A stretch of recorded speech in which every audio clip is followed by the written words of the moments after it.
यह जीव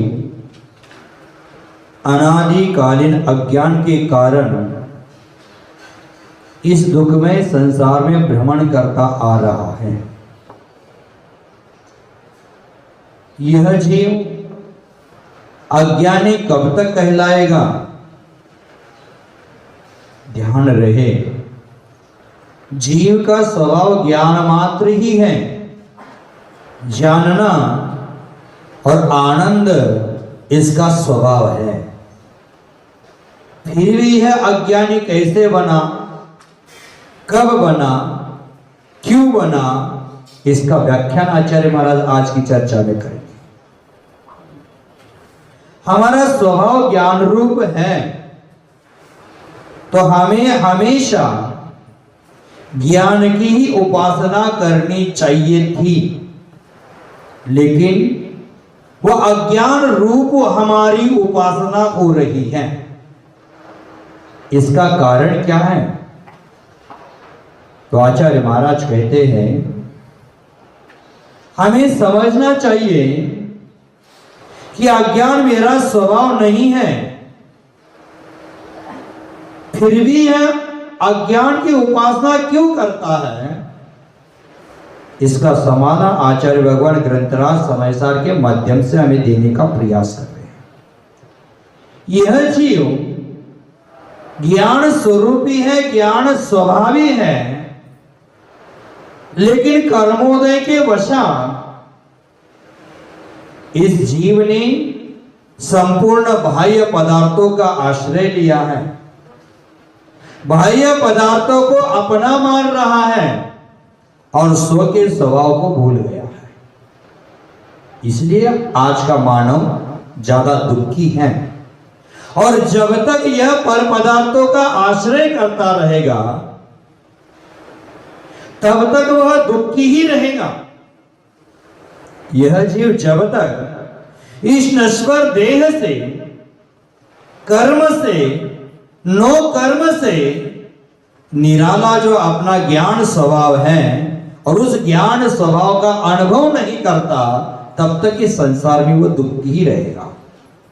बंधुओं, जब इस जीव की समझ यह हो जाती है कि मैं एक अमूर्त तत्व हूं, मैं ज्ञानघन आत्मा हूं, मैं शुद्ध ज्ञायक स्वरूपी हूं, यह जब तक भाव नहीं आता और यह भाव उत्पन्न होकर अज्ञानपन का त्याग नहीं होता, तब तक वह सम्यक ज्ञानी नहीं बनता, निज ज्ञानी नहीं बनता, और जब तक निज ज्ञानी नहीं बनता तब तक उसके जीवन में शाश्वत सुख की किरण उत्पन्न ही नहीं होती। बंधु, विचार करना है हमें,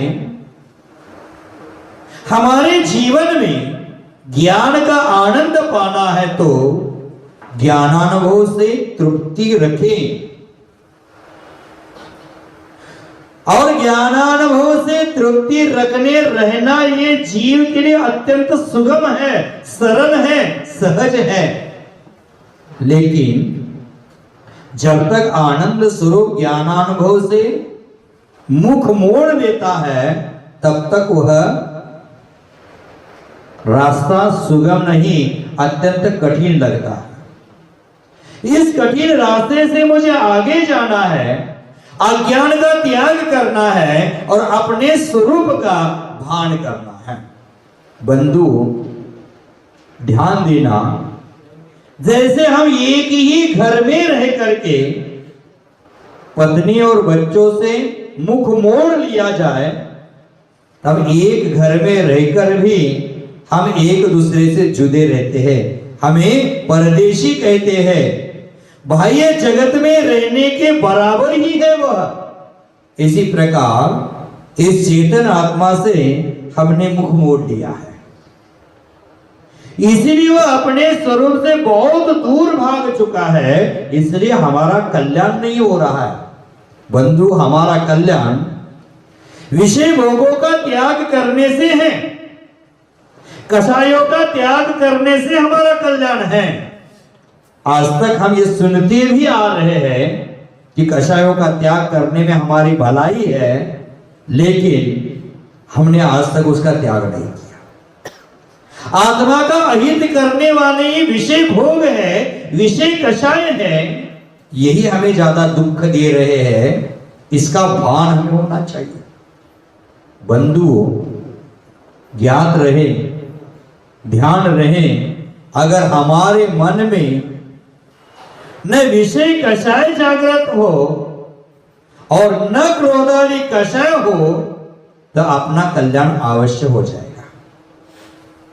जब तक हमारे अंतर हृदय में विषय कषाय, भोगों के प्रति लालसा उत्पन्न रहेगी, तब तक हमारा कोई कल्याण होने वाला नहीं।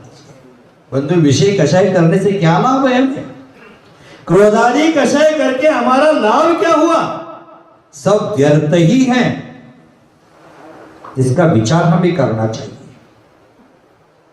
लाभ मिलना तो दूर, क्रोधादि कषाय करने से हमारे आपसी प्रेम में दूरियां आ जाती है, स्वयं भी परेशान होता है और दूसरों को भी परेशानी में डालता है। बंधुओं, आचार्य भगवंतों ने कहा है कि हमारे जीवन में भरकस प्रयास करके, प्रयत्न करके ज्ञानार्जन करना चाहिए और ज्ञानार्जन के उपरांत उस ज्ञान का प्रयोग ध्यान साधना में करना चाहिए। और जब ध्यान साधना करते हैं तब हमारी आत्मा है वो अविचल निज सहज ज्ञान मात्र स्वरूप अनुभूति को वह प्राप्त करती है। और उस अनुभूति को प्राप्त होने के बाद वहां आनंद की भी प्राप्ति होती है। वह आनंद मुझे प्राप्त करना है।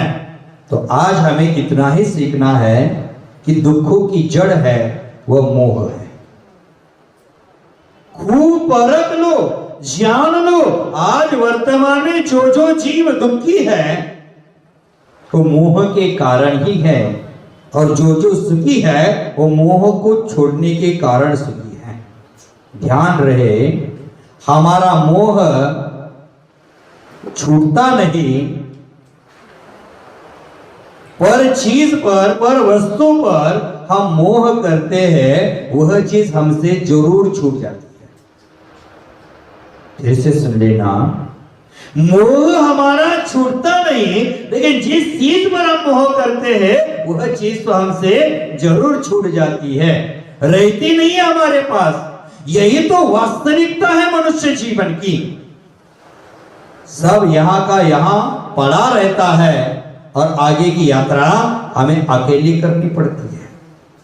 आचार्य भगवान आज उसी चर्चा को आगे बढ़ाएंगे और आज की गाथा कहेंगे कि यह जीव अज्ञानी कब तक रहता है? मेरा स्वभाव तो ज्ञान है, ज्ञान स्वभाव को भूल करके मैं अज्ञान रूप परिणति कर रहा हूं, वो कब तक है? अज्ञान इस जीव का कब तक रहेगा?